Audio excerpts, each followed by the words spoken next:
Growing up in Southwest Florida, we didn't have this mural. It wasn't here yet. So every time I come out here, I'm just taking it in. The history, things that happened right here in our community for all of us to see and celebrate together.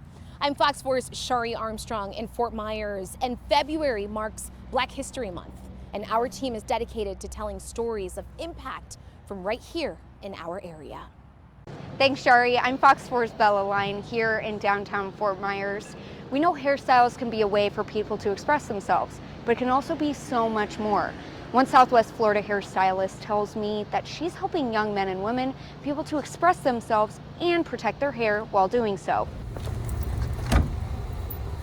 For Keesha Allen-Thomas, braiding is so much more than a career. I believe that it's important for any person of any ethnicity to feel comfortable wearing the hair that they're in. But she says braiding is not just a way of expression. When I was a young girl, I would sit in between my mom's legs and she would braid my hair every night to make sure that it wasn't tangled and it was groomed properly. And that goes way back to African culture because that's how they shared stories. They would braid hair and tell stories. And the intricate hairstyles would take so long that it would be stories and stories and stories. And so like the tradition of conversations in the beauty shops trends way back to African culture, which is also neat as well. She says these protective and intricate hairstyles symbolize so much more history that for many has been forgotten about or shamed. In order to go up the social ladder, you would have to get hair that was more acceptable, which would mean hair that looks European. And so women started to press their hair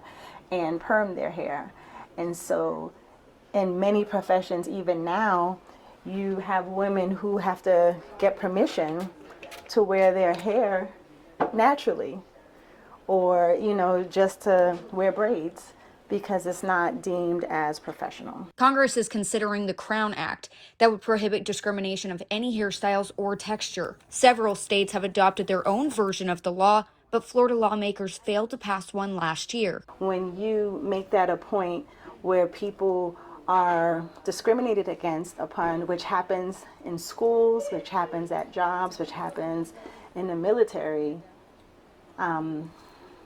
it's a huge slap in the face for Black women. Now Allen-Thomas has made it a passion to help young Black men and women love their skin and hair. So what is not to love about Black hair? It's such an amazing thing being a Black woman. February 28th, the Fort Myers Stars Complex will continue what Keesha Allen-Thomas is doing here and bring dads and daughters together in teaching them the importance of young ladies' hair. Reporting in Fort Myers, I'm Bella Line, Fox 4.